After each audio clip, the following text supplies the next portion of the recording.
Hey guys, Yips here, and I'm just coming to make another video about Affliction Warlock and Mythic Plus, just because I got a lot of positive feedback on my last Affliction guide, and people seem to like it. I did cover Mythic Plus in that video, although I did not cover it totally in depth, and I wanted to take the time to kind of go over some more Mythic Plus specs that are viable for Affliction, really how to play them. Some of the stuff will be repeated, but I really wanted to go over just some more stuff in Mythic Plus that I figured out, and some stuff that some people have told me about, and kind of how you should approach it, and also talk about the different affixes and how Affliction can deal with those. Now, the first thing I want to talk about is Affliction is good in Mythic Plus, and I just want to show that by showing my DPS. This is my DPS over the night. You see we did a lot of carries, had a few different DPS doing it with me, all very excellent players, but you saw my total DPS for the night through all the dungeons and stuff was 510k, which is a really good average to maintain. You can see the damage breakdown here with my number one damage being Agony, followed by Unstable Affliction, Seed of Corruption, and then Corruption itself, Soul Flame, my Trinket, Doomguard, Drain Life, and so on. So you guys can just kind of see the damage breakdown, and I can kind of show you that yes, Affliction is very good at Mythic Plus dungeons and doing a lot of damage. So I'm going to reset this. So the first thing I wanted to talk about was gear. So, with regards to gearing for Mythic Pluses, legendaries aren't really that important. Safuz is definitely a really good legendary. The other good legendaries to have are the, obviously the helmet, the bracers, and on the belt. I'm not going to go too much into gear just because I think it's, doing well as an Affliction Warlock in dungeons isn't hugely gear dependent, but obviously the power cord and the wrists are going to help you do more damage with your UAs, and the helmet's going to help you do more damage with Agonies. If you want to see more about that, you can watch the Affliction guide. Now, the other part about gearing that I really want to mention is when you're running Affliction and Mythic Pluses, if your group's going to be pulling a lot of trash and a lot of AoE, crit is actually your best stat, and you may be wondering why. Mastery increases all my dot damage, but when you're pulling a lot of mobs, Mastery doesn't increase the damage on Soul Flame, and it doesn't increase the damage on Seed of Corruption, so you want to be getting crit and haste, so one, you can get Seeds of Corruption out more quickly, and your dots are also taking faster to make it proc faster. And also they're just hitting a lot harder, so if you think about it, every percent crit you get is just going to lead to so much more damage of your Seed of Corruption dealing that it's just going to outweigh Mastery and the amount of damage that your dots are doing on a massive amount of mobs in a short period of time, because if you're critting 10% more than someone else on your Seed of Corruption, it's going to be doing a whole heck of a lot more damage quickly than someone who's not doing that much crit. Also, the stuff's going to be dying quicker, so you're going to be getting more damage overall. So just to point that out, in Mythic Plus, when you are playing Affliction, I highly recommend getting a high percentage of crit and a high percentage of haste relative to Mastery. You still do want Mastery, it is still a good set, it's still really important on bosses and things like that, but during the trash encounters, if you're running a Seed of Corruption build, I would highly recommend getting a lot of crit, as it will increase your damage on Seed, because Mastery does not affect that. All it does is affect your dots. Now, kind of going away from that, I wanted to talk about the different specs that I like to run in Mythic Plus, and the one that I really wanted to go over and was one I kind of was coming up with today is this build. This build has proven to be really well, and the reason I'm running this build right now is because of the affixes. So the build that you run as Affliction and Mythic Plus is going to be very dependent on the affixes that are available this week, or during whatever week you're running them. If it's an affix that has a lot of trash, you might run a build that's different than this one, but this week it's one that has bolstering. So if it's an affix that doesn't allow your tank to pull a lot of mobs for whatever reason, whether it be necrotic, whether it be bolstering, whether it be raging, and your tank can't deal with a lot of mobs getting low at once, you're going to want to run a build like this. So I'll kind of tell you what this build sort of does. So what this build does is you have Sow the Seeds. So that's pretty evident. And now what Sow the Seeds allows you to do is if there's more than, say, 4 mobs, it's going to allow your Sow the Seeds to surpass the amount of damage that it would if you were to just maintain all your dots and spam UA on your Soul Shards. Now, the reason I say that is you think, well, why wouldn't I use Sow the Seed on like 3 mobs or something? When you think about it, when you're running Sow, it will apply the Seed of Corruption to 3 mobs, right? And each time it explodes, let's say it does an average of 100,000 damage. Now that is a little high, but let's just say theoretically it will do 100,000 damage to each of those mobs. Now, Sow the Seed doing 100,000 damage to each mob, and if you have 3 Sow the Seeds out, and each seed is hitting each mob 1 time, then that's 3 times 3 times 100. Because there's 3 mobs, 3 seeds. That's going to be 900k damage. Now, the average Unstable Affliction that you get out, the average UA that you get out, is going to hit for about, 800k. But you can get UAs out a lot more quickly, plus they buff your other dots by contagion, so if there's 3 or less mobs, it's going to be a lot more efficient to be using your Soul Shards on UA than it is to be using them on Seeds of Corruption. Now, It's also important to note that when the mobs are getting low on health, you want to be applying to UA on them, because when you apply UA on a mob that's at low health and it dies with UA still up on it, you get the soul shard refunded, so you get all of that damage refunded back to you. So that's another important thing to note. So what the build kind of relies on is you have Soul Conduit to make it so you have basically an infinite number of soul shards, and then having that infinite number of soul shards, you're able to deal with mobs that are pulled in packs of 3 or 2 very effectively, because you're going to be doing a lot of damage with your UA on those mobs, and you're also able to deal with a lot of little mobs. So for a good example of that is like in Eye of Ashara, the little sea blobs and the crabs and things like that. You're still going to have Sow the Seeds for situations like that. And in like Vault of the Wardens, the little guys and the imps and the spiders and things like that, you're going to have Seed, which will allow you to burst those mobs down really quickly, and you're going to have UA, which allows you to deal with bosses better, and it's going to also allow you to deal with small packs of trash better. Not only this, but another thing that's important is when you are in a Mythic Plus dungeon, you want to be using that Sow the Seeds to apply your corruption on the mobs. You don't want to be manually targeting the mobs to corruption them, because you just get a lot more benefit out if you do the Sow the Seeds, because you save yourself globals and it auto refreshes the corruption for you. So that's enough talking about the build, how it works theoretically. I'm going to kind of show you the different iterations and how you're going to do it. So if you kind of spaced on that and me talking about it wasn't enough, I'm going to kind of show you how to visualize that. So here you have the training dummies. So the way the build works was, if there are 3 mobs, and say, these are my 3 mobs that I want to be going into, the way you want to start at the build is by precasting a Seed of Corruption, and then get your agonies out on each of them. Now what this does is it allows your agony to start to proc, or your seed to proc on them, and you get your corruption out, and then you just want to be spamming UA to get that benefit. And only ever do you want to use Seed to refresh your corruptions. So all you want to do is get that one initial Seed of Corruptions out, and then once that initial Seed of Corruptions out, the only other time you want to use it is when you're refreshing these corruptions, and besides that, you just want to be spamming UAs on these target. So it's a very easy build to run. All you want to do is make sure you're refreshing your corruptions, maintaining your agony stacks, and using Seed of Corruption every single time your corruptions are about to expire. Super easy to run, super high damage. Not very difficult. You don't even have to spam Drain Life as a filler. You can just wait and refresh your dots while you're waiting, so you don't make any errors. And you see, I'm pulling great DPS and I'm not even trying, right? Really good build to run in Mythic Plus. Just super consistent, I would say. That's the one main benefit of this build. I would say it's the most consistent of all the builds I'm going to show you guys tonight. So this one's super good to run. You can deal with mass AoE very easily. You can deal with trash packs very easily, like little small trash packs, things like that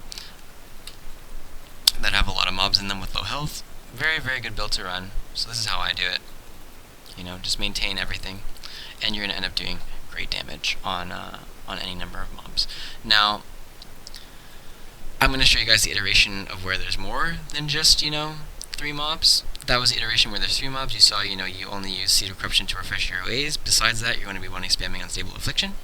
Now, when you have more than 3 mobs, what you want to do is you want to get, I would say, have 3 agonies at least running at all times. You can probably get more, and the reason I say you can probably get more is because Seed does take a while to proc if your agonies aren't ramped. So in the beginning, you're going to be doing less damage because you're going to be waiting for your seeds to pop. So I'm going to show you what that kind of looks like. So the way that I kind of start this is I get an agony out initially, and then I start precasting a seed, then I get my agonies on all the other targets, because you see, it takes a long time for these seeds to pop. They don't pop instantly, so you kind of have to give it a minute to let them pop, and during that time that those agonies are stacking, just go ahead and refresh them, and then once they're at a decent level, you can kind of sit back and spam it with the shards that you generated. You don't lose any damage because you're not over capped on shards at any point, but you have to remember that don't waste your time sitting there spending spamming Seed of Corruption into a mob when it's not going to proc. Does that make sense? So I'm going to show you guys after a minute here. So this is literally the build, right? You sit here, you spam Seed of Corruption, you refresh your agonies. Super easy, but obviously it's going to be a lot more damage if there's more than 3 mobs for the things exploding on. So you see here, the damage number is lower than the one when I was doing UA. Obviously I was doing the UA build for longer, but you can kind of see how this build isn't as effective when there's, as many mobs. But obviously if there's more than 4 or 5, this build is going to massively take over the UA build. So yeah, there's that. Now, I want to show you guys what's going to happen if you make a mistake on this build. So what happens is you use your Seed of Corruption, and if you cast an agony, say on 2 targets, and you start casting Seed again, okay, that wasn't a very good one because they popped. Let's just give it a second here. I think it's because my pet procced it. I'm not gonna have my pet attacking because this happens to me all the time in Mythic Pluses. Like maybe my agony crit or something like that. But I'm gonna give it a minute to reset here. Okay, so let's say I precast my seed here on the target, and I put my agony up, and then I cast the seed again. They didn't pop, and I just refreshed the seed. So I just wasted not only like 2.1 seconds casting that Seed of Corruption, but I also wasted, a shard. And I wasted the damage of another seed pop. So what you want to do is, your damage isn't going to look super good at the very start of the fight, but your ramp is going to get super, super high. So again, what you want to do is, you want to get your agony out, precast your seed, and then start casting agonies on a bunch of other targets. You know what I mean? Like this. Like, look, just cast your agonies, wait for the seed to pop, be patient about it, and then go about your rotation. You know what I mean? Because then once the agonies start ramping, your seed's going to pop right away, and you can just sit here and spam all day. Super, super good. So that's kind of the way that this build works. You just want to remember the iteration when there's only 2 or 3 mobs. You want to be only using seed when you want to refresh your corruption, but when there's more than I would say more than 4 mobs all stacked up, you just want to be spamming Seed of Corruption. You also have to remember that if the mobs aren't stacked, you lose a lot of benefit from seed. So if the mobs are spread out, you're going to be using that unstable Affliction build again. So that's kind of how this build works in Mythic Plus. I really, really like it. The reason I'm running Hell of Terror, if you were kind of wondering, is because I'm running Safuz. I think this is a great legendary for Mythic Plus because Hell of Terror, if you didn't know, was off the global cooldown, and when you're using it in Mythic Pluses, it procs the ring, and they're basically on a similar cooldown. So every trash pack, I'll have my Hell of Terror available. I'll use that to kind of buff my DPS a little bit on the trash pack. So this is the kind of build you want to be running for Mythic Pluses. I think this is a good build to run on weeks where it's like bolstering a necrotic or anything to where your tank can pull a hell of a lot of mobs. Because if your tank can't pull a lot of mobs, obviously you're not going to be getting full benefit out of running, say, like a Phantom Singularity build or something like that. Just one last thing to say about this build is it's also really good in an instance where the mobs aren't super clustered, or where the mobs are all super clustered, because if mobs are like all super clustered, this build will vastly be better than Phantom Singularity, because Phantom Singularity you can't use in that sort of a dungeon because it will just aggro all the mobs. I'm sure everyone has a fun experience with that. So that's kind of how this build works. Sacrifice isn't really worth running. It doesn't do enough damage to warrant running this over Grimoire of Supremacy. That's the last thing to mention about this build. So really good build. Run Contagion for sure. Absolute Corruption. Your corruptions are going to be refreshed anyways, so not worth running. That's this build. The next build that I wanted to talk about was just the Phantom Singularity build.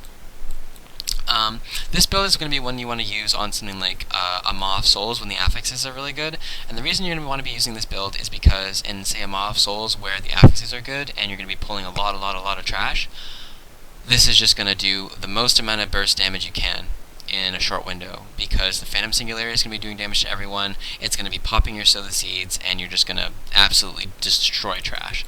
So I'm going to show you why you're going to destroy trash.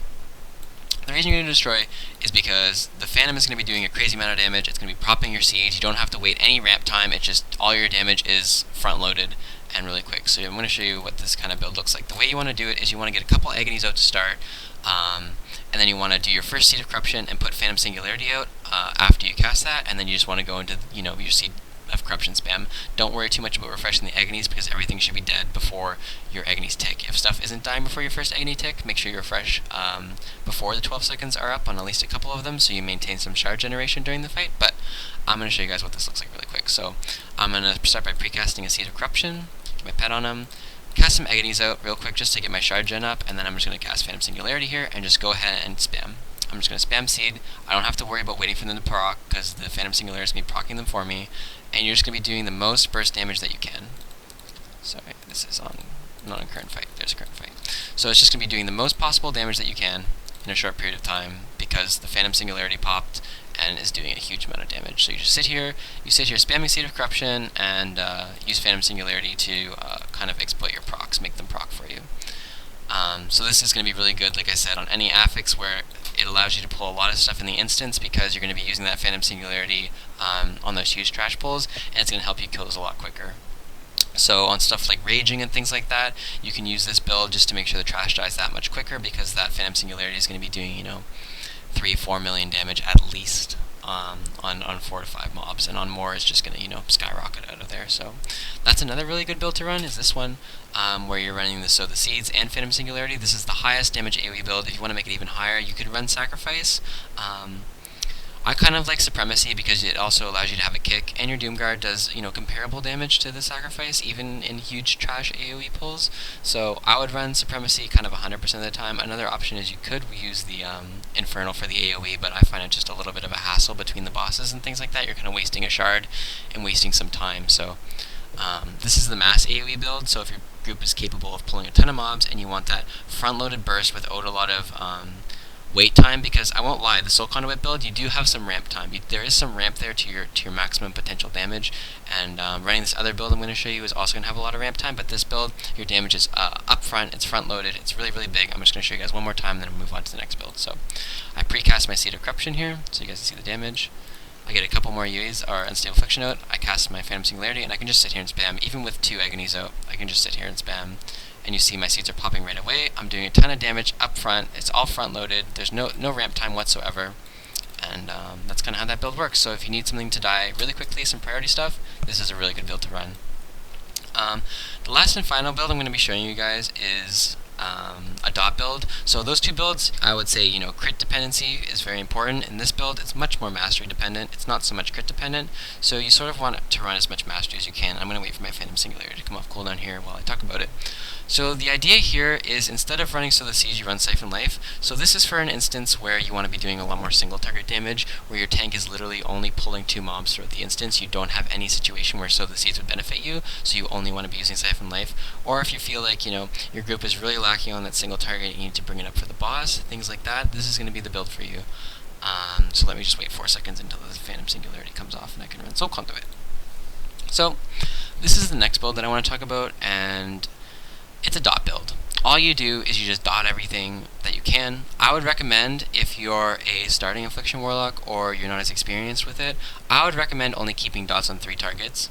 Like, maintain your Agony, your Corruption, your Siphon Life, and your Unstable Affliction on 3 targets.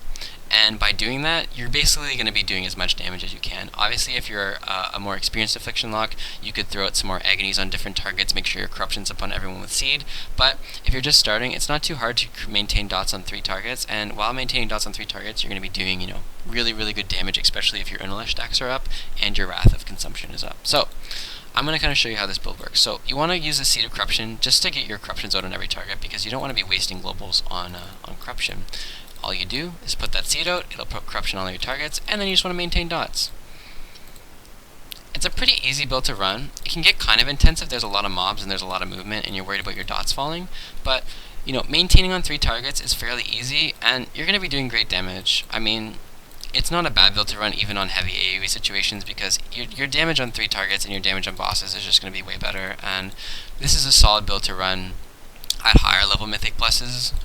For sure, especially on tyrannical things like that. You still want to be clearing up trash pretty efficiently, and all that good stuff. So this is definitely another very, very, very viable build. It's super, super good, because you have to remember, when you're running through the instance, you're going to have basically 100% uptime on your Unleash, and you're going to have 100% uptime on 5 stacks of Wrath of Consumption. So your dots are just going to be hitting 20% harder than what they normally would. So this is another build I would sort of recommend running, where you just sort of try to maintain your dots on 3 targets best you can. I'm not doing a very good job here, but talking and playing is never my strong point. So you can see that in my Odin Guild video. I kind of mess up every time I talk, which is unfortunate, but it is what it is.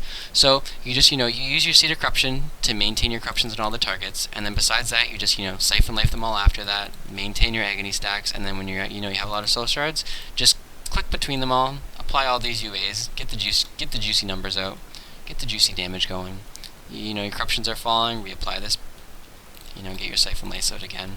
Fairly easy build to play. You do a lot of damage on 3 targets, 2 targets, stuff like that. You're going to be doing more than the Sow the Seeds build. So those are the kind of 3 builds I wanted to talk about in Mythic Plus. I think those are the 3 best builds that you could possibly be running in this current iteration patch. I think I covered everything I wanted to. The last thing I wanted to cover was just stack usage. So your Harvester stacks, what I like to do is the very first pull of the instance, I don't really try to go full out. I don't try to do as much damage as I can on the first trash pull in the instance, because I know as an Affliction Warlock, I'm just simply not going to be able to do a lot of damage on the first trash pack, because I don't have my Unleash stacks yet.